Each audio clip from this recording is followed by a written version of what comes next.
Maître Foussiata Bamba Lamine est donc le nouveau ministre ivoirien de la communication, par ailleurs porte-parole adjointe du gouvernement.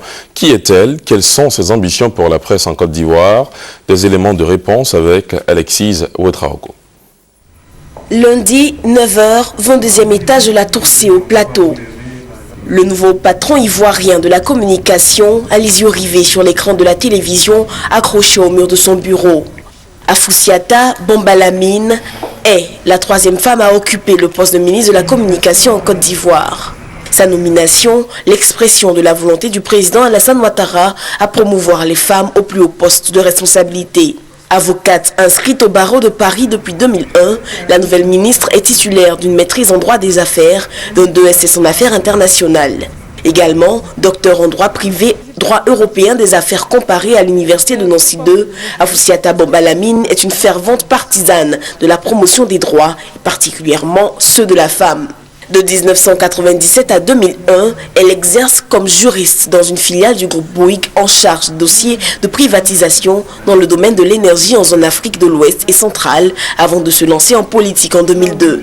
D'abord comme conseiller juridique au ministère d'État, ministère de la Communication, puis directeur de cabinet adjoint en charge des affaires juridiques, administratives et institutionnelles au secrétariat général des Forces Nouvelles. Foussiata Bamba Lamine est conseillère spéciale au département de sortie de crise auprès du Premier ministre d'alors, Guillaume Soro. Femme de conviction, on la retrouvera membre du comité d'évaluation et d'accompagnement de l'accord politique de Ouagadougou. Elle contribuera au processus de sortie de crise. Élue députée à l'Assemblée nationale l'an dernier dans la circonscription électorale d'Abobo à Abidjan, elle est désignée présidente de la commission des affaires générales et institutionnelles.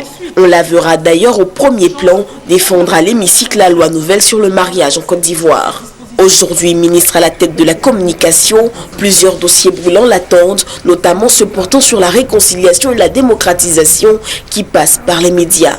À ce sujet, la ministre envisage de grands chantiers. Il s'agira pour elle de réussir le pari du passage de la télévision numérique et surtout celui de la libéralisation de l'espace audiovisuel, un sujet très attendu par les Ivoiriens.